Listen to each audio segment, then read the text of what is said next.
మళ్ళీ ఇప్పుడు వచ్చేసి షోల్డర్ మూమెంట్ అనమాట. Slowly gently taking the shoulders up, inhaling, exhaling, bring it down. Again inhaling up, ఈ షోల్డర్స్ని చెవుల దగ్గరికి తీసుకొని రావాలి. Slowly bringing your shoulders up close to the ears and slowly bringing it down. Inhale up, exhale down.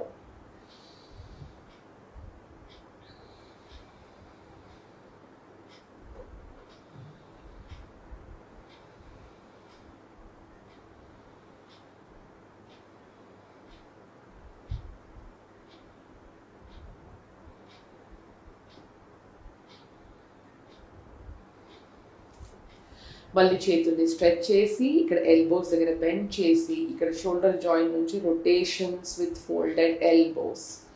So slow deep inhalation, 1 clockwise rotation, next deep exhalation, next clockwise rotation.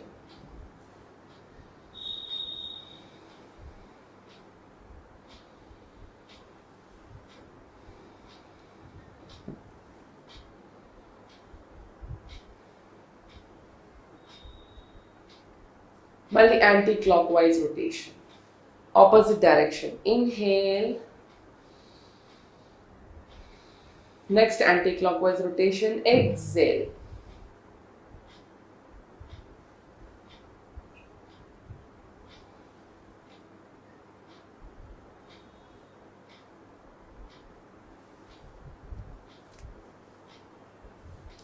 So ఇప్పటి వరకు మనం చేసిన neck మూమెంట్స్తో, ఈ upper shoulders, arms మూమెంట్స్తో మనకి blood circulation అనేది cervical స్పైన్లో బాగా జరుగుతుంది. So ఈ మధ్య చాలామందికి స్ట్రెస్, నెక్ పెయిన్ ఇట్లాంటివి చాలా ఉంటాయి. లేకపోతే చేతుల్లో తిమ్మిళ్ళు రావడము, ఎవరైతే సిస్టంలో పనిచేస్తారో సో వాళ్ళకి ఈ ఎక్సర్సైజెస్ చాలా మంచిది. ఓకే, సో ఇది ఎవ్రీడే ప్రాక్టీస్ చేసుకోండి. తర్వాత కొన్ని స్ట్రెచెస్ చేద్దాము. సో స్లోగా మళ్ళీ లెగ్స్ స్ట్రెచ్ చేసుకొని కంఫర్టబుల్గా కూర్చోవాలి. స్పైన్ అనేది స్ట్రైట్గా ఉండాలి. దీనికి మనం 2 చేతులు థైస్ పక్కన పెట్టుకుంటూ స్పైన్ని లిఫ్ట్ చేస్తాము. సో ఇట్లా స్ట్రైట్ కూర్చోవచ్చు. దీనికి మనం దండాసన అంటాం. సో అన్ని సెట్టింగ్ పోజెస్ మనం దండాసనాలో స్టార్ట్ చేస్తాం. సో ఇక్కడ టోస్ అనేవి సీలింగ్కి పాయింట్ చేస్తాయి అన్నమాట. యాంకిల్ జాయింట్స్ 2 ఫ్లోర్ మీద ఉంటాయి, మ్యాట్ మీద. మళ్ళీ కాఫ్ మజిల్స్ ప్రెస్ చేస్తాం కిందికి. మళ్ళీ నీ జాయింట్స్ అనేది పుల్ చేస్తాం కిందికి. ఈ థై మజిల్స్ కూడా బాగా పుల్ చేయాలి లోపలికి. పెల్విక్ మజిల్స్ పుల్ చేయాలి. అబ్డామినల్ మజిల్స్ లోపలికి లాగాలి. షోల్డర్స్ అనేవి బ్రాడ్, బ్యాక్ అండ్ డౌన్ ఉండాలి. 2 చేతులు థైస్ పక్కన ఉండాలి. స్పైన్కి బాగా లిఫ్ట్ చేయాలి. సో నెక్ మజిల్స్ అనేవి రిలాక్స్డ్ ఉండాలి. మన ఫేషియల్ మజిల్స్ రిలాక్స్డ్ ఉండాలి. ఈ హెడ్ అనేది, క్రౌన్ ఆఫ్ ద హెడ్ అనేది సీలింగ్కి ఫేస్ చేయాలి. So head, neck, chest, spine కంప్లీట్గా స్ట్రెయిట్ లైన్లో ఉండాలి. దీనికి మనము దండాసనాన్ని అంటాం. So all the sitting poses will be starting from Dandasana. So ఇట్లా స్పైన్ స్ట్రెయిట్ చేసుకుంటూ ఈ చేతుల్ని మనం థైస్ మీద కూడా పెట్టుకోవచ్చు. సో ఇప్పుడు మనం స్ట్రెచెస్ చేద్దాం ఈ పొజిషన్లో. సో స్లోగా మళ్ళీ యాంకిల్ జాయింట్స్కి ఫార్వర్డ్ అండ్ బ్యాక్వర్డ్ మూమెంట్స్ ఇద్దాము.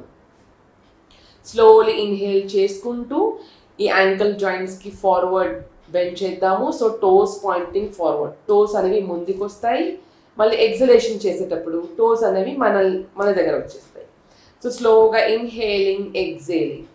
సో దీంతో మనకి యాంకిల్ జాయింట్స్ బాగా స్ట్రెచ్ అవుతాయి.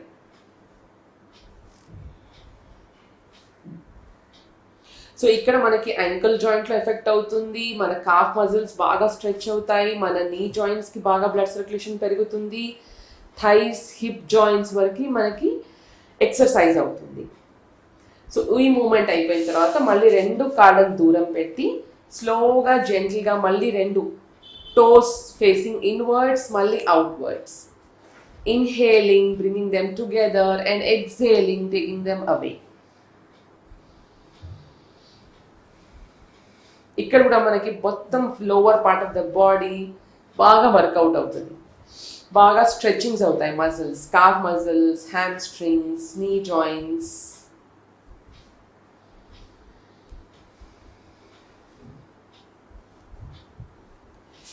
దీని తర్వాత మళ్ళీ ankle joints rotations. So clock wise rotations, inhale, next clockwise rotation, exhale.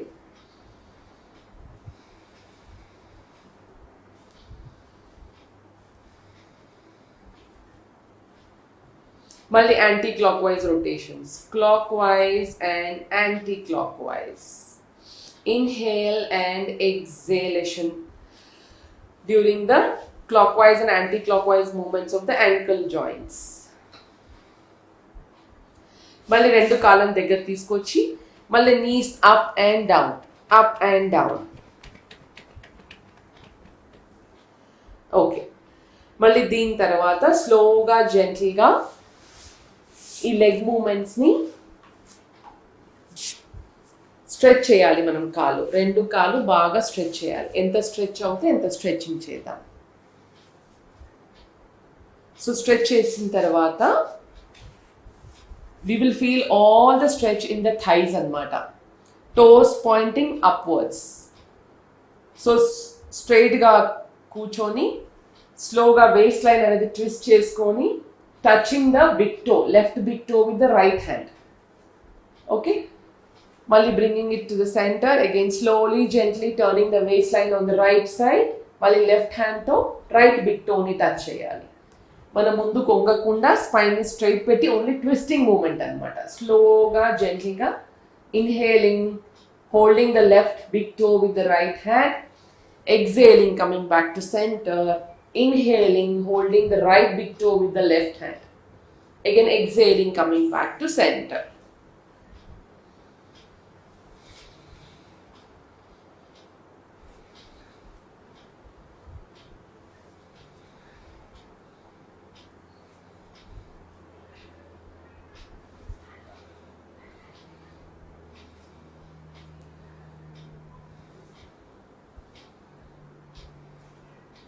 Okay, so మళ్ళీ స్లోగా లెగ్స్ని దగ్గర తెచ్చుకోవాలి.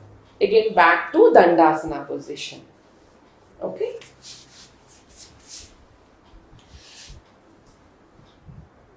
సో మళ్ళీ ఇక్కడ నుంచి నెక్స్ట్ పొజిషన్ వచ్చేసి ట్విస్టింగ్ చేద్దాము. ట్విస్టింగ్లో ఎట్లా అంటే first thing is Vakrasana. So వక్రాసనలో దండాసన నుంచి folding the right leg. So right leg అనేది keeping it close to the inner side of the left thigh. థైకి లోపల పార్ట్లో ఈ రైట్ ఫుట్ పెడతాము. Right heel close to pelvis ఉండాలి. స్లోగా మళ్ళీ ఇది రైట్ హ్యాండ్ అనేది వెనకాల రావాలి, స్పైన్ వెనకాల. మళ్ళీ ఇది లెఫ్ట్ హ్యాండ్ అనేది స్లోలీ జెంట్లీ రైట్ యాంకిల్ జాయింట్కి హోల్డ్ చేయాలి. మళ్ళీ ఇక్కడ నుంచి slowly gently head, neck, chest, spine అనేది ట్విస్ట్ అవ్వాలి, వెనకాల చూడాలి. దీనికి వక్రాసన అని అంటాం. ఇది నెక్ పెయిన్ వాళ్ళకి చాలా మంచిది. స్పైన్ ఫ్లెక్సిబుల్ అవుతుంది, పొట్టలో ఉన్న ఫ్యాట్ అనేది మొబిలైజ్ అవుతుంది, థైస్, నీ జాయింట్స్, కాఫ్ మజిల్స్ బాగా స్ట్రెచ్ అవుతాయి. సో ఇది వెయిట్ లాస్కి, జనరల్ బాడీ ఫిట్నెస్కి చాలా మంచిది. సో షుగర్, బీపీ పేషెంట్స్ కూడా చేసుకోవచ్చు. స్లోగా జెంట్లీగా మళ్ళీ వచ్చేటప్పుడు స్లోలీ హెడ్, నెక్ సెంటర్కి తీసుకొని రావాలి. ఈ లెఫ్ట్ హ్యాండ్ రిలీజ్ చేయాలి, రైట్ హ్యాండ్ రిలీజ్ చేసి రైట్ లెగ్ కూడా స్ట్రైట్ మళ్ళీ దండాసనలో పెట్టాలి.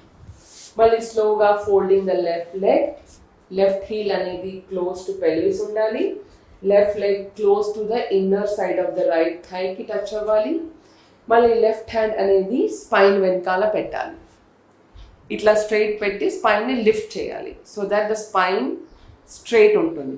మళ్ళీ రైట్ హ్యాండ్ అనేది taking it over and above the left leg. ఇది మళ్ళీ లెఫ్ట్ యాంకిల్కి హోల్డ్ చేయాలి. హోల్డ్ చేసి స్లోలీ జెంట్లీ హెడ్, నెక్, చెస్ట్ని బాగా ట్విస్ట్ చేయాలి. సో వెనకాల చూడాలి. సో ఇక్కడ ఒక 5 కంప్లీట్ బ్రెత్స్లో ఈ పొజిషన్లో ఉండాలి. దీనికి వక్రాసన అంటాం. సో దీంతో ఇంకా డైజెషన్, అబ్జార్ప్షన్, అసిమిలేషన్ కూడా చాలా బాగా జరుగుతాయి.